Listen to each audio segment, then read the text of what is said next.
ఈ జీవన పోరాటములో, జరుగుతున్న మానసిక భౌతిక యుద్ధములో అన్ని సమయాలు నీకు అనుకూలంగా ఉండకపోవచ్చు బిడ్డ. అన్ని సమయాలలో ఆత్మ నియమము గెలవలేకపోవచ్చు.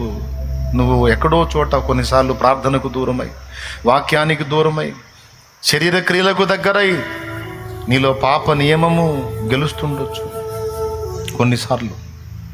అప్పుడు నీ గుండె గాయమైపోయింది. నేనేనా ఇలా అయిపోయింది, నేనేనా ఇంత దిగజారింది, నేనేనా ఇంత నీచమైన ఆలోచన చేసింది, నేనేనా ఇంత తొట్టుపడింది అని నిన్ను నువ్వు అసహించుకుని నువ్వు అనుకున్న ప్రణాళికలు చేయటం మానేస్తావు. నువ్వు అనుకున్న ఆలోచనలు చేయటం మానేస్తావు. నువ్వు సాధించాలనుకున్న కార్యాల విషయంలో నీరసపడిపోతావు, నిరుత్సాహపడిపోతావు. నాకు యోగ్యత లేదని చాలా నీరసించిపోతావు. కొంతమంది అయితే ప్రాణం తీసుకునే వాళ్ళు కూడా ఉన్నారు. ఈ పాయింట్లో కూడా చచ్చిపోయే వాళ్ళు ఉన్నారు. ఇంత హేయమైన ఆలోచన చేసిన నేను బతకకూడదు, దేవుని ఇంత దుఃఖపెట్టిన నేను, ప్రభువుని ఇంత గాయపరిచిన నేను, ప్రభువుకు నచ్చని పని చేసిన నేను, ప్రభువుకు నచ్చని విధంగా ప్రవర్తించిన నేను, ప్రభువుని దుఃఖపెట్టిన నేను పనికిరాను, లోకానికి పనికిరాను, యేసయ్యకు పనికిరాను, చచ్చిపోతాను అని చనిపోయిన వాళ్ళు ఉన్నారు.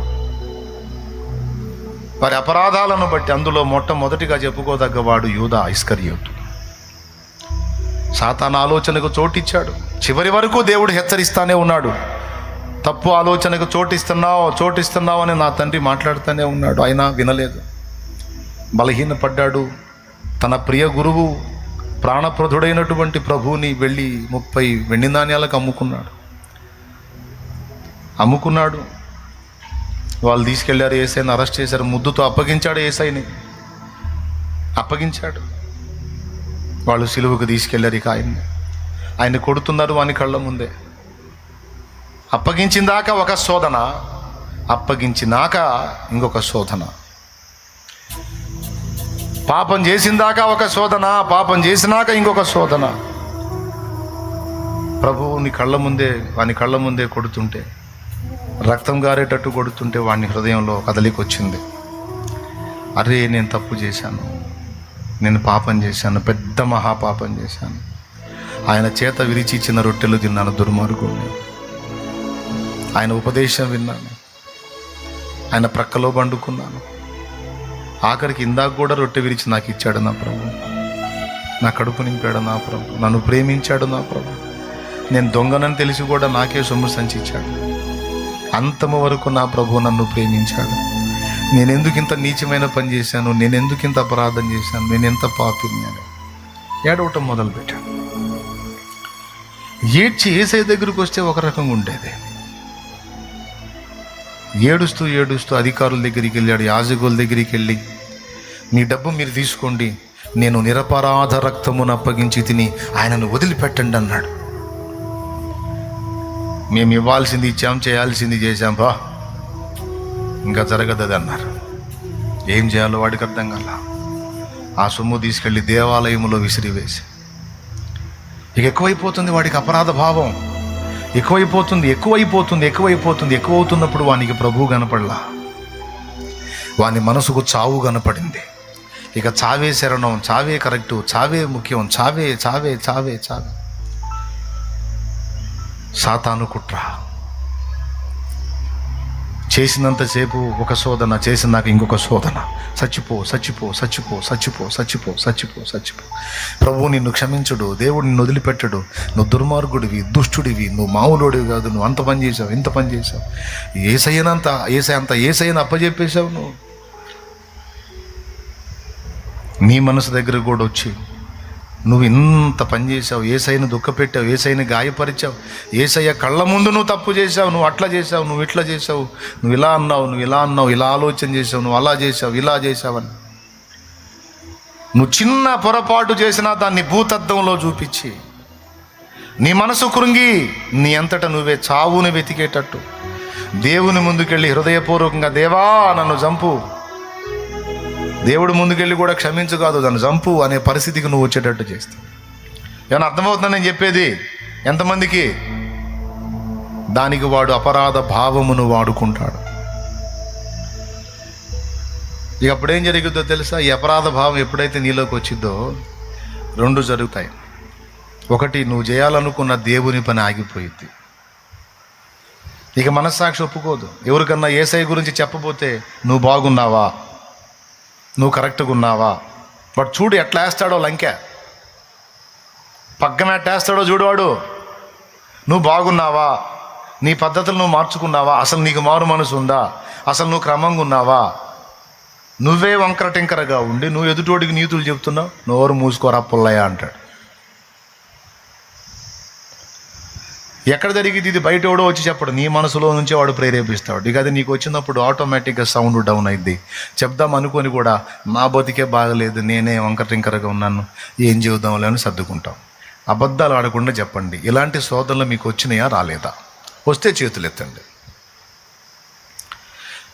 లైవ్లో ఉన్నోళ్ళు, జూమ్లో ఉన్నోళ్ళు కూడా చేతులు ఎత్తండి. నాకు వచ్చిందన్నయ్య ఇట్లాంటి పరిస్థితి, నేనే సరిగా లేను, నేను ఇంకెదుటి వాళ్ళకి ఏం చెప్పేది, నేనే సరిగా లేను, నేను ఇంకెదుటి వాళ్ళకి మంచి నేను బోధించేది. నీ మనస్సాక్షి నిన్ను పొడిచిద్ది, అట్లా వాడు నిన్ను శోధిస్తాడు. ఇక నువ్వు సువార్త చెప్పలేవు, ప్రశాంతంగా ప్రార్థన చేయలేవు, వాక్యం దగ్గరకు పోలేవు ధైర్యంగా. దేవుని పనిలో పాలిభాగస్తురాలు చూడండి. ఒక్క అపరాధ భావం తీవ్రమైతే ఎన్నిటికి గండి పడుతుందో చూడు. ఏమో టైంపాస్ కోసం చెప్పట్లా నేను, చాలా సీరియస్ మ్యాటర్ ఇది.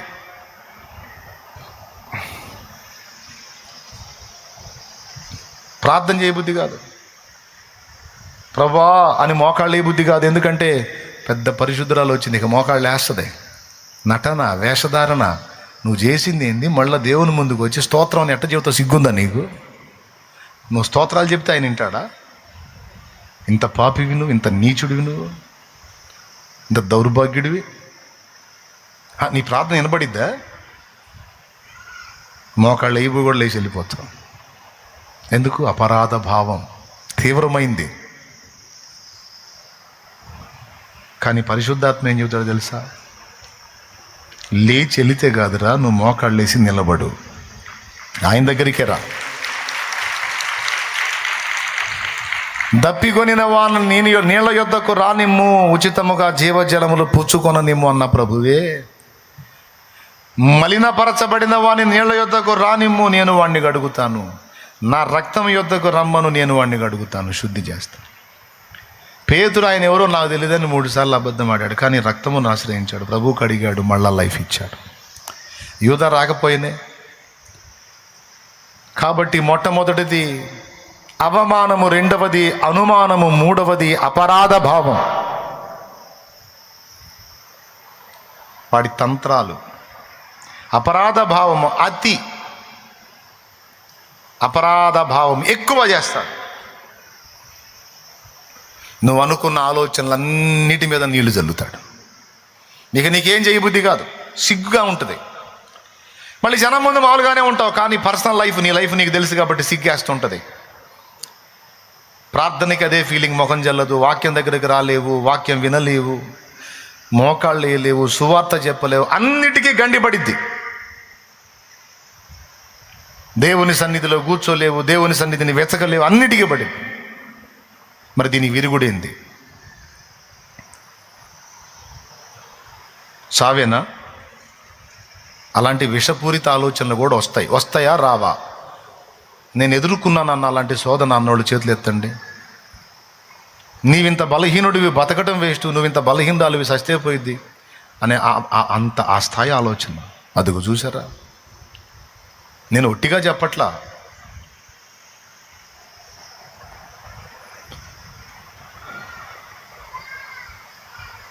పరిశుద్ధాత్ముడు మన హృదయములు ఎరిగిన వాడు ఆయన. అందుకు మాట్లాడుతున్నాడు దేవుడు, నువ్వు చేయవలసిన పని ఏమిటంటే చావు కోసమో, లేకపోతే ప్రార్థనకు దూరంగా అయిపోవటమో, దేవునికి దూరంగా అయిపోవటమో కాదు. అపరాధం చేశాడు, తేడా పడ్డాడు, బలహీనపడ్డాడు, పరిగెత్తుకుంటా ప్రభు కరుణాపీఠం దగ్గరికి వెళ్ళి సాష్టాంగపడ్డాడు, బోరున ఏడ్చాడు. ఎవరైనా అబ్బా శాప భయమున నేర్చుచు దావీదు తన పాప రూపము చూచుచు, శాప భయమున నేర్చుచు దావీదు తన పాప రూపము చూచుచు, తాపముతో పశ్చాత్తాపముతో ప్రభుని, తాపముతో పశ్చాత్తాపముతో ప్రభుని ప్రాకుగోరగనే క్షమాపణనందిన.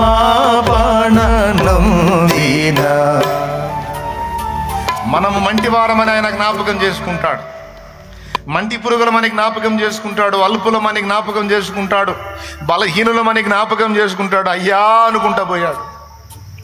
పాపములో పుట్టిన వాడినయ్యా, పాపములోనే అమ్మ నన్ను గర్భాన మోసింది, నాకు తెలియలేదయ్యా నాలో పాపం పనిచేస్తుంది. అయ్యో దేవా, నేనేనా ఈ పని చేసింది, నేనేనా ఇలా అయిపోయింది, నేనేనా ఇంత నీచంగా దిగజారింది, ఒక నరహత్యకు నిరపరాధి రక్తముకు నేను కారణమయ్యానా, ఒక నిర్దోషైన నా సైనికుని చావుకు నేను కారణమయ్యానా, అయ్యో వాని భార్యను నేను ఆశించానా, నాకు లేకపోయారా, దేవా ఎంత పాపం చేశాను, ఎంత పాపం మూట కట్టుకున్నానయ్యా, అయ్యా నన్ను క్షమించయ్యా, నన్ను క్షమించయ్యా అని పరిగెత్తుకుంటా దేవుని పాదాల దగ్గరికి వెళ్ళాడు. దావీదును గూర్చి దేవుడు అన్నాడు, నా చిత్తానుసారమైన మనస్సు గలవాడని. దేవుని చిత్తానుసారమైన మనస్సులో అతిక్రమము జరిగినప్పుడు దేవుని పాదముల యొద్దకు పరిగెత్తే అలవాటు ఉంటుంది. చావుకో, తాడుకో, చీరకో, చున్నీకో కాదు, ఉరికొయ్యకు కాదు, ఉరికి కాదు పోవాల్సింది. ఆయన పాదాల దగ్గరికి పోవాలి, ఆయన పాదాలు పట్టుకోవాలి, గట్టిగా ఏడవాలి. దేవా నేను కోరుకోలేదు, నేను అనుకోలేదు, నేను నీ బిడ్డగా నీతిగా పరిశుద్ధంగా పవిత్రంగా రోషంగా అగ్నిగా బతుకుదామను, కానీ దురదృష్టవశమున శోధన కాలమందు నేను బలహీనపడితే నీ ప్రభు నన్ను క్షమించు ప్రభు, నన్ను అసహించుకోవని నేను అనుకుంటున్నాను, నన్ను అర్థం చేసుకోయ్యా. దేవా నీ దగ్గర ఏ తప్పు లేదు, తీర్పు తీర్చున్నప్పుడు నువ్వు నిర్మలుడుగా కనపడతావు, నేనే ఉన్న దోషమంతా నాదే ప్రభు, నన్ను క్షమించు, నీవు త్రోసి వేస్తే నాకు దిక్కెవరు. ఎంత బాగా అడిగాడు భక్తుడు. శత్రువునై నుండిన నాడే నన్ను గావగ బలి అయిన దయాళు, దాసుని దోషము లెంచకుమయ్యా, నీ దాసుని దోషాలు లెక్క కట్టకయ్యా, కొట్టివేయ్యా, తుడిచివేయ్యా, కడిగేయ్యా, పరిశుద్ధపరచయ్యా, పరిశుద్ధపరచయ్యా, పవిత్రపరచయ్యా. నేను బతకలేను ప్రభువా, నువ్వు త్రోసివేస్తే బతకలేను ప్రభువా, నువ్వు అసహించుకుంటే బతకలేను ప్రభువా, నీ పని చేయకుండా బతకలేను ప్రభువా, నీ చిత్తము నెరవేర్చకుండా బతకలేను ప్రభువా. ముందుగానే దేవుని పాదాల దగ్గర పరిగెత్తి దేవునితో సమాధాన పడాలి. అసలు ఇవన్నీ జరగక మునిపే దేవునికి అప్పగించుకోవాలి. దేవా దుష్టుని చేత నన్ను బడనీయొద్దు, పాపములో నన్ను బడనీయొద్దు, తెలివి తక్కువ దాన్ని తెలివి తక్కువ వాడిని, జ్ఞానం లేని దాన్ని జ్ఞానం లేని వాడిని, ఆకర్షణలకు నేను అలాగా మాయసంత ఆకర్షణలకు పసిపిల్లలు ఆకర్షించబడ్డట్టు ఆకర్షించబడతానయ్యా. నా తండ్రిగా నా తల్లిగా నువ్వే నన్ను గాయి ప్రభువా, నన్ను గాయి ప్రభువా, నీ రెక్కల్లో నన్ను దాయి ప్రభువా, మాయసంత ఆకర్షణలకు నన్ను పోనీయకు ప్రభువా, నీ కాళ్ళు పట్టుకుంటానయ్యా అని ముందే మనం దేవుని పాదములను పట్టుకునేడు.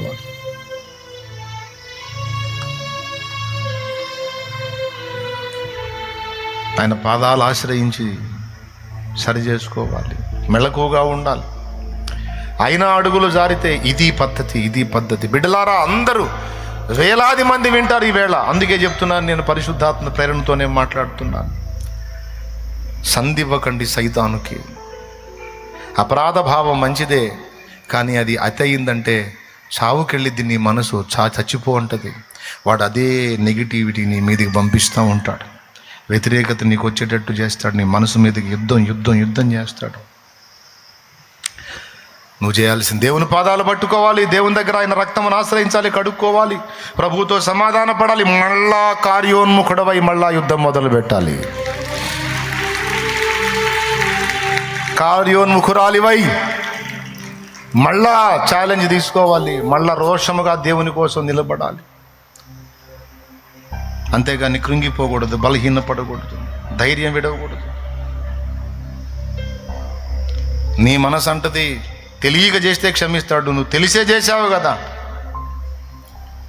తెలిసి చేసినా, తెలియక చేసినా, తెలివిలో చేసినా, తెలివి లేక చేసినా జరిగిపోయింది ఇక దాని గురించి కూర్చుంటే కాదు. కృంగిపోయి నిరుగారిపోయి నిరుత్సాహపడిపోయి ఏడుస్తా కూర్చుంటే కాదు. వాట్ నెక్స్ట్ అంటే యేసయ్య రక్తము, యేసయ్య పాదాలే ఆశ్రయం.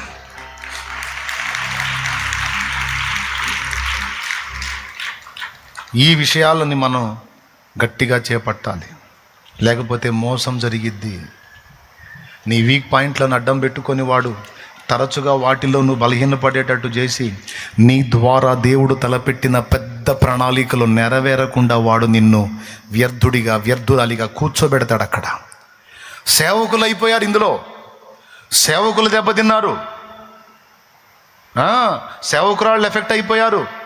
వాళ్ళని కదిలిస్తే పనికిరాం మేము సేవకు అంటారు. ఎందుకు పనికిరాం అంటే నేనే మంచివాడిని కాదు, నేనే మంచిదని కాదు, నేను పనికిరాని సేవకు అంటారు. అంటే పడిపోయారు నిరాశ ఊబిలో. కొట్టేశాడు వాడు.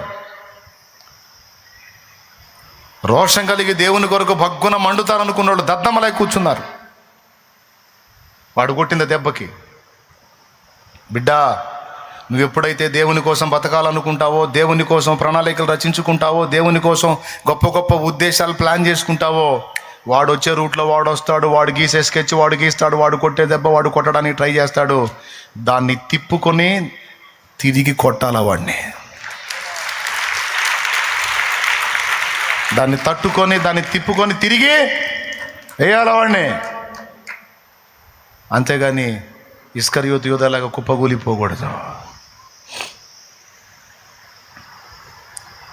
కృంగిపోయే మనసుకు ధైర్యం చెప్పుకోవాలా. మనసా, ఎందుకు కృంగుతున్నావు?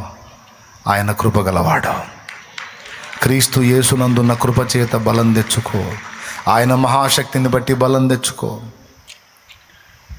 కొడుకులపై తండ్రి జాలి పడు విధమున భక్తి పరుల, కొడుకులపై తండ్రి జాలి పడు విధమున భక్తి పరుల, ఎడల జాలి పడును దేవుండు తన భక్తి పరుల, ఎడల జాలి పడును దేవుండు.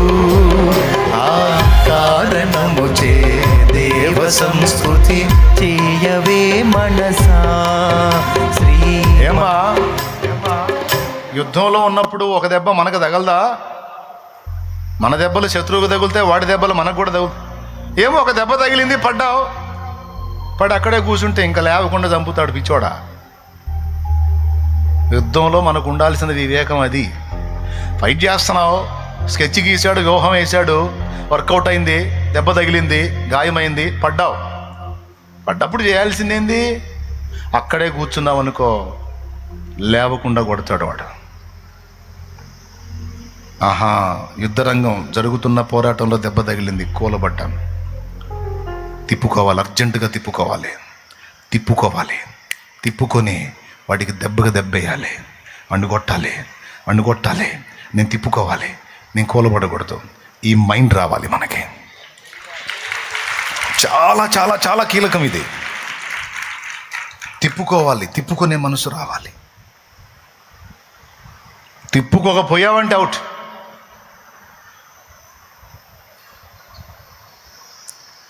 ముందుగానే మెళకువగా ఉండాలి. ఎక్కడ వాడి దెబ్బ కొట్టే ఛాన్స్ ఉందో ఆ పరిస్థితులు ఏర్పడకుండానే తప్పించుకోవాలి. బై మిస్టేక్ జరిగిందా, దాన్ని పట్టుకొని కూర్చుంటాడు ఇక వాడు. పడ్డావా, గాయం తగిలి పడ్డావా, ఇక వచ్చి దగ్గరకు వచ్చి ఇంకా కొట్టడా?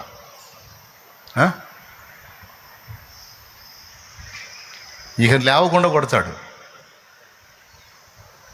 ఫస్ట్ చిక్కకుండానే మెలకువగా ఉండాలి. ఒక దెబ్బ తింటే అబ్బా దెబ్బ కొట్టాడు రాని దాన్ని ఛాలెంజ్గా తీసుకొని దేవుని పాదాలు పట్టుకొని ఆయన రక్తంలో కడుక్కొని దిద్దుకొని తిరిగి లేచి కొడితే మళ్ళీ 4 రోజులు వాడు నిద్రపోకూడదు. ఒక్క దెబ్బకి 4 రోజులు కలవరం ముట్టాల వాడికి. వాడు కొట్టిన దెబ్బ నిమిషాల్లో నువ్వు తేరుకున్నావు, నువ్వు కొడితే మళ్ళీ 4 రోజులు వాడు లేవకూడదు.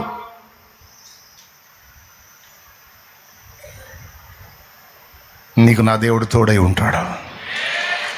బలవంతుడైన వాడు నీకు తోడుగా ఉంటాడు. అట్లా ఉండాలి, రోషం తెచ్చుకోవాలి. అంతేగాని కృంగిపోయి కూలబడ్డావంటే, సాలీడుని చూసారా మీరు? సాలీడునే గూడల్లిద్ది. గూడల్లితే ఏదైనా దోమ కానీ ఈగ కానీ వచ్చి ఆ గూడుకు టచ్ అయిందంటే అతుక్కుపోయిద్ది. అతుక్కుపోయి దాని నుంచి బయటికి పట్టడానికి అది కదులుతూ ఉంటే ఇది సెంటర్లో ఉంటుంది, దీనికి సంకేతం వెళ్ళిద్ది.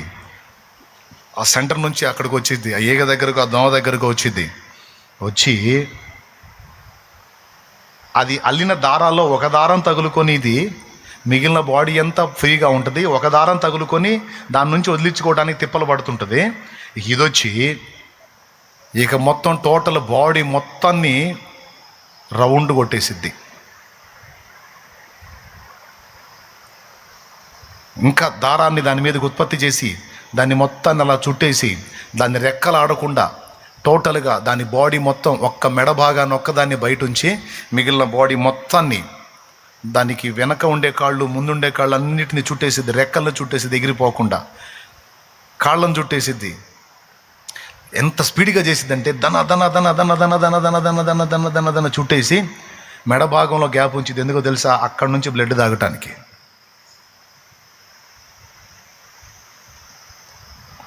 సైతానుగాడు అట్టంటోడు. ఎక్కడో చోట వేస్తాడు ఒక దారాన్ని, నువ్వు చిక్కావనుకో ఇక ఎంటర్ అవుతాడు. ఎంటర్ అయ్యాక ఇంకా ఇంకా ఇంకా ఇంకా చూడతాడు నీకు. ఒక పొరపాటు, ఇప్పుడు జరిగిన పొరపాటుకి ఎప్పుడెప్పుడో జరిగిన మొత్తం తీసుకొచ్చి కొప్పేసి అప్పుడు అలా చేసావు, అప్పుడు అలా చేసావు, అప్పుడు అలా చేసావు, అప్పుడు అలా చేసావు, నీ బతుకంతా అయితే ఇప్పుడు ఇలా చేసావు అని అవన్నీ తీసుకొచ్చి ఒక బస్తా అయితే చూపిస్తాడు నీకు. అవన్నీ కొట్టేసిన కేసులు. కానీ వాడు ఆ ఫైల్ కూడా తీసుకొచ్చి నీ ముందు పెట్టి, ఇదిగో ఇన్ని కేసులు ఉన్నాయి, నిన్ను ఎట్ట వదిలిపెడతాడు దేవుడు అంటాడు. అప్పుడు నువ్వు అనాల్సింది ఏంది? నిజమే, సైతాన్.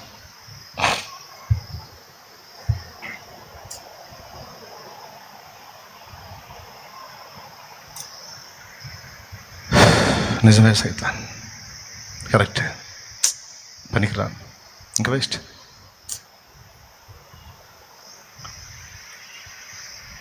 అదా? అరే అయిపోయిన కేసుల ఫైల్ అన్నీ తెస్తున్నావు ఏందిరా? అవన్నీ ఆయన రక్తంతో కడిగి నన్ను పరిశుద్ధుడు పరిశుద్ధురాలని పిలిచాడురా. ఎప్పటికప్పుడు నా తండ్రి నన్ను తెలుపు చేస్తానే ఉన్నాడు, కడుగుతానే ఉన్నాడు, శుద్ధి చేస్తానే ఉన్నాడు. నన్ను ఎప్పటికప్పుడు శుభ్రపరుస్తానే ఉన్నాడు నా తండ్రి. మీకు నవ్వనంటే ఈజీగా చెప్తే అర్థమయ్యేటట్టు. 5 ఏళ్ళ వయసు వచ్చిందాక అమ్మాయి గడికి దిగా శుభ్రంగా అన్నీ. వాడు వచ్చి అంటాడు, నువ్వు పుట్టిన దగ్గర నుంచి ఇదే పని చేస్తున్నావు అంటాడు. చేశావు, కడగటం కూడా అయిపోయింది, ఇంకేం లేదు, ఎప్పటికప్పుడు ఫ్రెష్ చేసేస్తుంది అమ్మ, అంతేనా? లేకపోతే సంవత్సరం. ఇప్పుడు అర్థమైంది తల్లులకి. అసహ్యంగా ఉంటుందని చెప్పలేదులే. అయిపోయిన వాటన్నిటిని తీసుకొచ్చి వాడు నిన్ను కృంగదీస్తాడు. అవన్నీ ఎక్కడున్నారా? నా తండ్రి కొట్టేశాడు కదా, కడిగేశాడు కదా, ఇదిగో ఇప్పుడు నేను డిస్టర్బ్ అయ్యాను. నా ప్రభు పాదాలు పట్టుకుని నా తండ్రి నన్ను గెలిపిస్తాడు, విడిపిస్తాడు, కడుగుతాడు, శుభ్రం చేస్తాడు. మనం అనాల్సింది అది. పడమటికి తూర్పెంత ఎడమో పాపమునకు మనకునంత. పడమటికి తూర్పెంత ఎడమో పాపమునకు మనకునంత. ఎడము కల్లుగా చేసి ఉన్నాడు, మన పాపములను ఎడముగానే చేసి ఉన్నాడు. ఆ కారణము చే దేవ సంస్తుతి చెయ్యవే మనసా. శ్రీమంతుడగు యెహోవ సంస్తుతి చెయ్యవే మనసా. పాటలో ఎందుకు రాశాడు అనుకున్నావు? ఆయన పెద్ద ఆయన ఈ మాటలో దేవ సంస్తుతి చేయటానికి నీ మనసు ఒప్పుకోదు. ఆ మనసులో కూడా అపరాధాలను తీసుకొచ్చేస్తాడు. అపరాధాలన్నీ కుప్పైతే పెట్టుకొని అక్కడ పాపం, ఇక్కడ పాపం, అలా పాపం, ఇలా పాపం, ఇన్ని పాపాలుండి నేను సంస్తుతి చేస్తే ఆయన ఎట్టింటాడు అని నువ్వు నీరు గారిపోయి అందరూ స్తోత్రాలు చెబుతుంటే నేను పాపిని, నేను పాపిని, నేను పాపిని అనుకుంటా కొడతావు. అయిపోయింది. ఎంతమందికి అర్థమైంది? అందుకని ఆ దరిద్రపు ఆలోచన రావద్దు నాయనా. నువ్వు ఎప్పుడైతే ఆయన దగ్గరకు వచ్చి అడిగావో అప్పుడే గడిగాడురా పిచ్చోడా, ఇంకా లేదురా, వదిలేసి మంచి మనసుతో, నిండు మనసుతో, పూర్ణ హృదయంతో సంస్తుతి చేయవే మనసా. ఎందుకే కృంగిపోతావు? అయిపోయిన దానికి అయిపోయింది. కడిగేశాడు, శుద్ధి చేశాడు, కేసు కొట్టేశాడు, ఫ్రెష్ చేశాడు, పరిశుద్ధుడు పరిశుద్ధురాలని పిలిచాడు. మళ్ళా పాపినని కూర్చుంటామే పనికి మాలిన మనసా.